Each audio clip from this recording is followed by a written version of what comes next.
নারীদেরকে বলবো, আপনারা পুরুষদের প্রতিদ্বন্দ্বী নন, আপনারা পুরুষদের পরিপূরক। একজন নেককার নারী একজন পুরুষের পিছনে থাকলে এই পুরুষ বিশ্ব জয় করতে পারবে ইনশাআল্লাহ। পরে আসেন নূহ আলাইহিস সালাম, তার স্ত্রী কি ঈমান এনেছিল? ঈমান আনে নাই। এখানে মনে রাখবেন, আপনি যদি ঈমান না আনেন, আকীদা ঠিক না করেন, আমল ঠিক না করেন, আপনার পরিচয়, বংশ, গোত্র, বর্ণ আপনাকে বাঁচাতে পারবে না। নূহ আলাইহিস সালামের স্ত্রী জাহান্নামে চলে গেছে, লূত আলাইহিস সালামের স্ত্রী জাহান্নামে চলে গেছে, যদিও তারা নবীদের আন্ডারে ছিলেন। আল্লাহর রাসূল সাল্লাল্লাহু আলাইহি ওয়াসাল্লাম তার মেয়ে ফাতিমা রাদিয়াল্লাহু আনহাকে বলেছেন, দুনিয়াতে যা চাওয়ার আমার কাছে চেয়ে নাও, পরকালে তোমার উপকার করতে পারছি না আমি। আর ফাতিমা রাদিয়াল্লাহু আনহা কেমন মানুষ ছিলেন আপনারা জানেন। তো আমি আমাদের মা বোনদেরকে অনুরোধ করবো, আল্লাহকে ভয় করেন, নিজের নফস ঠিক করেন, নিজের কবরের ফিকির করেন, আমল আকীদা ঠিক করেন। আপনি কত বড় আলেমের স্ত্রী, কত বড় শাইখের স্ত্রী, আপনি আপনার স্বামী কত বড় পলিটিক্যাল লিডার, কত বড় সোশ্যাল লিডার, এটার মানদণ্ড আল্লাহ দেখবেন না। আপনার ঈমান, আমল, তাকওয়া শুধু আল্লাহ পাক দেখবেন। আসেন কোরআনের পাতায় পাতায় যাই, চলেন আপনাকে নিয়ে যাচ্ছি। ইব্রাহিম আলাইহিস সালাম নাম শুনেছেন? তার স্ত্রী সারা আলাইহিস সালাম পৃথিবীর সুন্দরী নারীদের মধ্যে অন্যতম। দুজন সুন্দরী নারীর কথা এসেছে, একজন হাওয়া আলাইহিস সালাম, একজন সারা আলাইহিস সালাম। আমাদের এইসব সুন্দরী নারীদের চেয়ে হাজার গুণ সুন্দরী ছিল, অত্যন্ত সুন্দরী। খেয়াল করে দেখবেন, এই যে ইব্রাহিম আলাইহিস সালামের বংশধর যারা, তাদের চেহারা এবং সুরত কিন্তু অত্যন্ত সুন্দর। আমাদের নবী মুহাম্মদ সাল্লাল্লাহু আলাইহি ওয়াসাল্লাম প্রচণ্ড সুন্দর ছিলেন না? তার আদি পিতাকে ইসমাইল আলাইহিস সালাম না? ইসমাইল আলাইহিস সালাম ইব্রাহিম আলাইহিস সালামের সন্তান নয়? ওই দেখেন ব্লাড চলে আসছে। ইউসুফ আলাইহিস সালাম তার বাবাকে, ইয়াকুব আলাইহিস সালাম তার বাবা, ইসহাক আলাইহিস সালাম তার বাবা, ইব্রাহিম আলাইহিস সালাম, ওই যে একই লেগেসি দেখেন। তারা প্রচণ্ড সুন্দর ছিলেন। এমনকি নবী সাল্লাল্লাহু আলাইহি ওয়াসাল্লাম মেরাজের রাতে গিয়ে যখন ইব্রাহিম আলাইহিস সালামের সাথে সাক্ষাৎ করেছেন, তিনি পরে বলেছেন যে আমার শাকল, সুরত আর ইব্রাহিম আলাইহিস সালামের চেহারার মধ্যে অনেক মিল আছে, সাদৃশ্য আছে, একই রকম। আমরা কিন্তু দরুদের মধ্যেও মুহাম্মদ সাল্লাল্লাহু আলাইহি ওয়াসাল্লামের নামের পাশে ইব্রাহিম আলাইহিস সালামের নাম বলছি। তাদের উভয়ের জীবনে প্রচণ্ড মিল ছিল, একই রকম ছিল। পয়েন্টে আসেন, সারা আলাইহিস সালাম অত্যন্ত সুন্দরী ছিলেন। তিনি একাই তার স্বামীর সাথে বের হয়ে চলে গেলেন কোথায়? ওই যে প্যালেস্টাইন, যেটা এখন দখল করে রেখেছে এই জিউসরা। তার সাথে কেউ নাই, ইব্রাহিম আলাইহিস সালামের সাথে পরিবার নাই, সমাজ নাই, কেউ নাই। তার স্ত্রী আছে। একজন নেককার স্ত্রী সাথে থাকলে স্বামী বিশ্ব জয় করতে পারবে। এই জায়গায় আমি ছেলে মেয়ে সবার জন্য হেদায়েতের কথা বলছি। মেয়েরা আমাকে অনেক অভিযোগ দিয়েছে, মেয়ে নিয়ে কোনো কথা বলিনি ওয়াজের মধ্যে। আমি এখন কিছু কথা বলে শেষ করছি ইনশাআল্লাহ। সারা আলাইহিস সালাম যখন যাচ্ছেন, একজন লম্পট রাজা, মনে আছে, লম্পট একজন বাদশা তাকে ভোগ করতে চেয়েছিল, তুলে নিয়ে কিডন্যাপ করেছে। এ সময় ইব্রাহিম আলাইহিস সালাম মাজুর ব্যক্তি, নামাজে দাঁড়িয়ে গেছেন, আল্লাহর কাছে সাহায্য চাচ্ছেন। এটাই নবীদের সুন্নাহ। কোনো সমস্যায় পড়লে নামাজে দাঁড়িয়ে যেতেন। আর আমরা এখন সমস্যায় পড়লে হাউমাউ শুরু করি, তাই না? আর এদিকে সারা আলাইহিস সালাম আল্লাহর কাছে দোয়া করছেন, আল্লাহ তুমি যদি জেনে থাকো আমি আমার সতীত্ব আমার স্বামী ছাড়া অন্য কাউকে দেই নাই, তাহলে আজকে এই জালেমের হাত থেকে আমাকে রক্ষা করো। হাত বাড়াতে না বাড়াতেই তার হাত অবশ্যই পড়ে গেছে। সুবহানাল্লাহ। তিনবার চেষ্টা করেছে, তিনবার বেহুশ হয়ে পড়ে গেছে। এই সারা আলাইহিস সালামের মতো সতীত্ব রক্ষাকারী জেনারেশন কি এখন আছে? এখন তো নিজের সতীত্ব বিলিয়ে দিতে পারলে বাঁচে। এমনকি কেউ যদি নাও নেয় সতীত্ব, দেখা যায় যে নগ্ন ছবি তুলে ইমো, ফেসবুক, হোয়াটসঅ্যাপে আপলোড দিয়ে শেষ করে ফেলছে, তাই করছে না? ভিডিও কলে প্রেম হচ্ছে, আপনার এই যে গার্লফ্রেন্ড বয়ফ্রেন্ডের সাথে কফি খাচ্ছে, বিছানায় যাচ্ছে, ডেটিং করছে। বিয়ের আগে সব শেষ, বিয়ের পরে যখন এরা কোনো ঘরে যাবে, ওই ঘরে কি সুখ আসবে, শান্তি আসবে? মা বোনদেরকে বলবো, আর আমাদেরকে খেয়াল রাখতে হবে, আমরা যেন আমাদের ঘরে সারা আলাইহিস সালামের মতো মেয়ে, স্ত্রী তৈরি করতে পারি। আল্লাহ পাক তৌফিক দান। দেখেন সতীত্বের পাওয়ার, আল্লাহ পাক হাত অবশ করে ফেললেন। এবার ওই বাচ্চা হাদিয়া দিচ্ছে হাজারা আলাইহিস সালামকে, ঠিক আছে? হাজারা আলাইহিস সালামকে ইব্রাহিম আলাইহিস সালাম বিয়ে করলেন, কি জন্য করলেন? সন্তানের জন্য।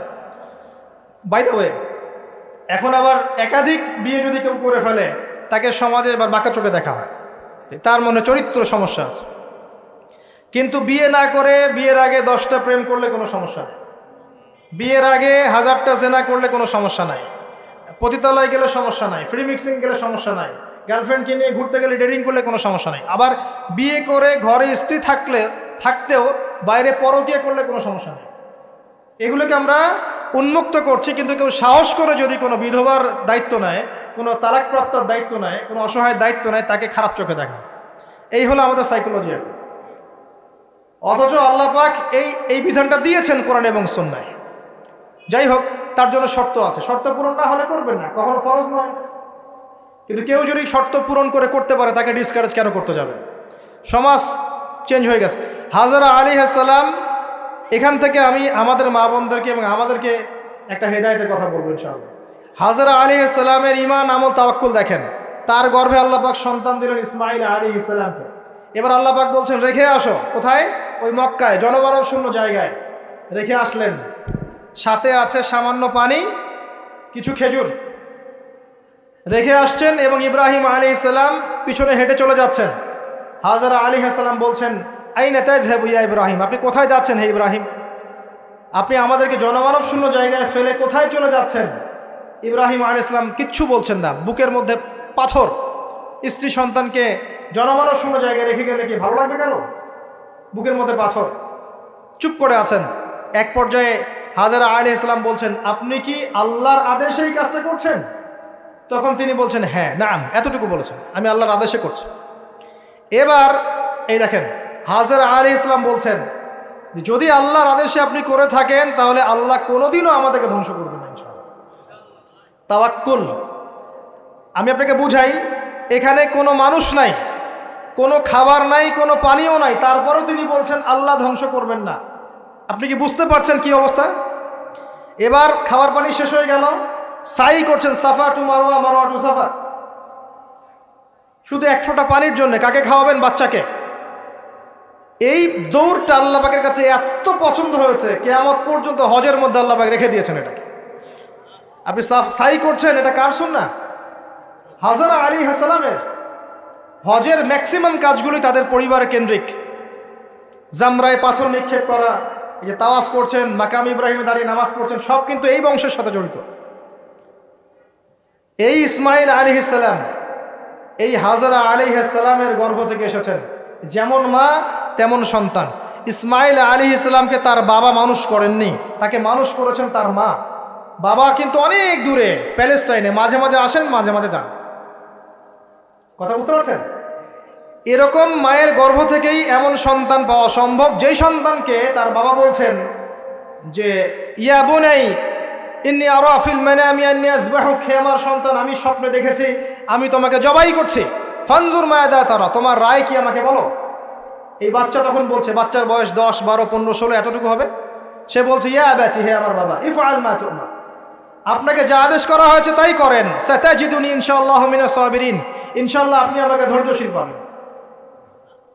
যেমন মা তেমন সন্তান। মা বলেছে আল্লাহ আমাকে দেখবে, ওই দেখেন সন্তান জবাই করে দেন, আল্লাহ আমাকে ধৈর্যশীল পাবেন ইনশাআল্লাহ। এরকম স্ত্রী ঘরে ঘরে না থাকলে আমরা কি ইসমাইলের মতো সন্তান পাবো? যে স্ত্রীগুলোকে আপনি বিয়ে করছেন তারা কি আসলে এমন? বিয়ের সময় দেখেছেন আপনি শ্বশুরের সম্পত্তি, মেয়ের সৌন্দর্য, বা পালিয়ে করেছেন, অ্যাফেয়ার করে করেছেন, এখন বিয়ের পরে হাওমাও করছেন। বিয়ের আগে তো দিনদারিতা দেখেন নাই। আল্লাহ নবী কখনো বলেননি 4টা গুণ দেখে বিয়ে করো, হাদিসের শব্দ এমন নয়। ওলামায়ে কেরামকে জিজ্ঞাসা করেন 4টা গুণ দেখে বিয়ে করো নয় শব্দটা, 4টা গুণ দেখে সাধারণত বিয়ে করা হয়।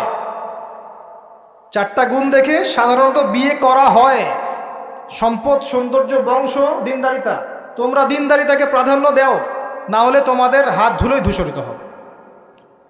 এখন দেখা যায় দিনী ভাইরা দিনদার ক্যাটরিনা কাইফ খুঁজতেছে। দিনদার মেয়ে চাই কিন্তু সুন্দরী লাগবে আবার। কেন? একটু অসুন্দর হলে আপনার চলবে না? আপনার স্ত্রীর কাছে যা আছে অন্য মেয়ের কাছে তাই আছে, এর বাইরে কিছু নাই। আর 2 দিন পরে, 1 বছর, 2 বছর, 3 বছর পরে, 5 বছর পরে গিয়ে দেখবেন সব সমান হয়ে গেছে। এই দেহের সৌন্দর্য থাকবে না। মনে তাকওয়া থাকলে, আল্লাহওয়ালা স্ত্রী হলে আপনি আপনি দুনিয়াতে জান্নাতে থাকবেন ইনশাআল্লাহ। দুনিয়াতে আপনি জান্নাতে থাকবেন ইনশাআল্লাহ। আর যদি ঘরে একটা বদকার স্ত্রী থাকে তাহলে আপনার দুনিয়ায় জাহান্নাম, দুনিয়া জাহান্নাম। অতএব বিয়ের আগে, বিয়ের সময় খুব কেয়ারফুল থাকবেন। আপনি দিনদার মেয়েকে প্রাধান্য দেন, এবং মেয়েদেরকেও বলবো দিনদার ছেলে ছাড়া বিয়ে করে না। অনেক বড় চাকরি করে, অনেক বড় ব্যবসা করে, এটা সেটা, নামাজ পড়ে না, এগুলো দেখছেন না, সুদের চাকরি করে, ঘুষ খায়, আপনি রাজি হয়ে যাচ্ছেন, এরপরে গিয়ে পস্তাচ্ছেন যে হুজুর আমার সংসারে অশান্তি, এটা সেটা। এখন তো পস্তায় লাভ নাই, বরং আপনার সন্তানও হবে ওই নাস্তিক প্রজন্মের মতোই, নাউজুবিল্লাহ। আমরা দুনিয়ার স্বার্থ খুব ভালো চিনি, দুনিয়ার স্বার্থকে ত্যাগ করে দিনকে অগ্রাধিকার দেন, আল্লাহ পাক কবুল করবে ইনশাআল্লাহ। এই হলো ইসমাইল আলাইহিস সালামের মা, তিনি যেমন সন্তান তেমন এখানে আমাদের জন্য আদর্শ আছে। এখনও যদি আমরা দিনের বিজয় চাই, প্রত্যেক পরিবারের কর্তাকেও হতে হবে ইব্রাহিমের মতো আলাইহিস সালাম, প্রত্যেক পরিবারের সন্তানদেরকে হতে হবে ইসমাইলের মতো আলাইহিস সালাম, প্রত্যেক পরিবারের মা বোনদেরকে হতে হবে হাজরা সারার মতো, তবে আদর্শ পরিবার হবে ইনশাআল্লাহ। আল্লাহ পাক আমাদের সবার পরিবার এমন করে দিন, আল্লাহুম্মা আমিন। এবং এটা অসম্ভব কিছু না, এটা সম্ভব। এটা করতে গেলে আপনাকে সরকার প্রশাসন বাধা দিবে না, আপনাকে পিটাবে না, কিচ্ছু করবে না, এটা আপনার উপরে, এটা আপনি করতে পারেন। এই ইসলাহ সংশোধন আপনি করতে পারেন, চেষ্টা করেন, আল্লাহ পাক তৌফিক এনায়েত করুন। আর কয়েকটা আমি নসিহত করে শেষ করছি মেয়েদের জন্যে, সেটা হচ্ছে এর পরে চলে আসেন মারিয়াম আলাইহিস সালাম।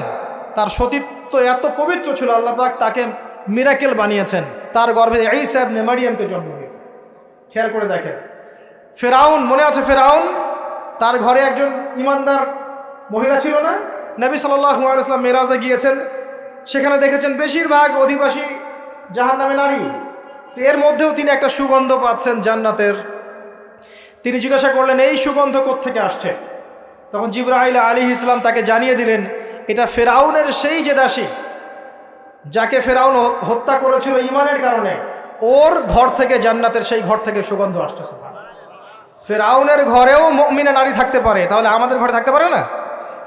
থাকতে পারে। ফেরাউনের ঘটনা মনে পড়লো যে মুসা আলাইহিস সালাম, তার মা সন্তানকে ভাসিয়ে দিয়েছিলেন না সিন্ধুকে, মনে আছে? আল্লাহ পাক ওই সন্তানকে তার কোলে আবার ফিরিয়ে দিয়েছেন, মনে আছে? এখানে একটা শিক্ষা আছে। প্রিয় মা বোনরা, আপনারা যদি আপনাদের সন্তানকে আল্লাহর পথে দেন, আল্লাহ পাক আপনার চক্ষু শীতল করে দিবেন ইনশাআল্লাহ। ওই সন্তানকে ঘুরিয়ে এমন একটা অবস্থান দিয়ে আপনার কাছে নিয়ে আসবেন, আপনি ওকে দেখে পরিতৃপ্ত হয়ে যাবেন ইনশাআল্লাহ।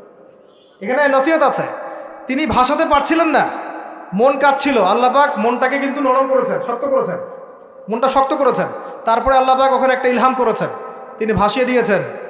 তারপরে আল্লাহ পাক ওই সন্তানকে আবার তার কোলে ফিরিয়ে দিয়েছেন দুধ পান করানোর জন্যে। ঘটনাটা পড়ে দেখেন। আপনি যদি আপনার সন্তানকে আল্লাহর পথে দেন, আপনার সন্তানকে যোগ্য করে আল্লাহ আপনার সামনে নিয়ে এসে দাঁড় করিয়ে দেবেন ইনশাআল্লাহ। আপনি দেখে চোখ শীতল করে ফেলবেন, আল্লাহর উপর ভরসা রাখেন। মুসা আলাইহিস সালামের কথা একটা ঘটনা মনে পড়লো। তিনি যখন ওই যে ঘুষি দিয়ে একজন মরে গেছে, তিনি চলে গেলেন ওই কওমে শুআইব মাদিয়ানে, সেখানে গিয়ে বসে আছেন এবং দেখছেন দুইজন মেয়ে পানি আনার জন্য এসেছে, তাই না? পানি আনতে পারছে না, তিনি গিয়ে হেল্প করলেন। এই মেয়ে দুটো গিয়ে শুআইব আলাইহিস সালামকে বললেন যে হুয়া রাজুলুন কাওয়িউন আমিন, একজন ব্যক্তিকে দেখেছি সে খুব কাওয়ি, শক্তিশালী এবং আমিন, বিশ্বস্ত। শুআইব আলাইহিস সালাম পাঠালেন তাকে ডেকে নিয়ে আসো। এবার এই যে মেয়েটা হেঁটে হেঁটে আসছে, এদিকে মুসা আলাইহিস সালাম গাছের আড়ালে বসে দোয়া করছেন, রব্বি ইন্নী লিমা আনজালতা ইলাইয়া মিন খায়রিন ফাকির। এই মেয়ে হেঁটে হেঁটে এসে মুসা আলাইহিস সালামকে বলছেন, আমার বাবা আপনাকে ডাকছেন। এই মেয়েটার হেঁটে হেঁটে আসাটাকে আল্লাহ পাক সূরার মধ্যে বলেছে যে এই মেয়েটা লাজুক পায়ে হেঁটে হেঁটে এসেছে। কিভাবে? লাজুক ভঙ্গিতে সে হেঁটে হেঁটে এসে বলেছে, আমার বাবা আপনাকে ডাকছেন। কথা বুঝতে পারছেন? এই লজ্জাশীলতা এখনকার মেয়েদের মধ্যে আপনি আমাকে দেখান। এই লাজুক ভঙ্গিতে হেঁটে আসা মেয়েদের যে হাঁটাটাও পর্দা, মেয়েদেরকে কে বুঝাবে হাঁটার মধ্যেও পর্দা আছে? কে বুঝাবে যে গলার ভয়েসে পর্দা আছে, চোখের চাহনিতে পর্দা আছে? একটা মেয়ে সব কিছু ঢেকেছে, মনে করেন চোখটা ঢাকে নাই, এই চোখ দুটো দেখেই একটা ছেলে তার প্রেমে পড়তে পারে। একটা ছেলে হিসেবে বলছি, এটা সম্ভব। একটা হাতের কবজি দেখে আপনি একটা মেয়ের প্রেমে পড়তে পারেন, ভালো লাগতে পারে, সম্ভব। মেয়েদেরকে আল্লাহ পাক এত সুন্দর করে সৃষ্টি করেছে। আল্লাহ পাকের সবচেয়ে শ্রেষ্ঠ সৃষ্টি হচ্ছে মেয়েরা। মানুষ তো অবশ্যই, তারপরে মেয়ে মানুষ। এই নারী আপনার হয় জান্নাতের মাধ্যম হবে, অথবা আপনার জীবনের সবচেয়ে বড় ফিতনা হবে। কারণ নবী সাল্লাল্লাহু আলাইহি ওয়াসাল্লাম বলেছেন, আমি পুরুষদের জন্য মহিলাদের চেয়ে বড় কোনো ফিতনা রেখে যাচ্ছি না।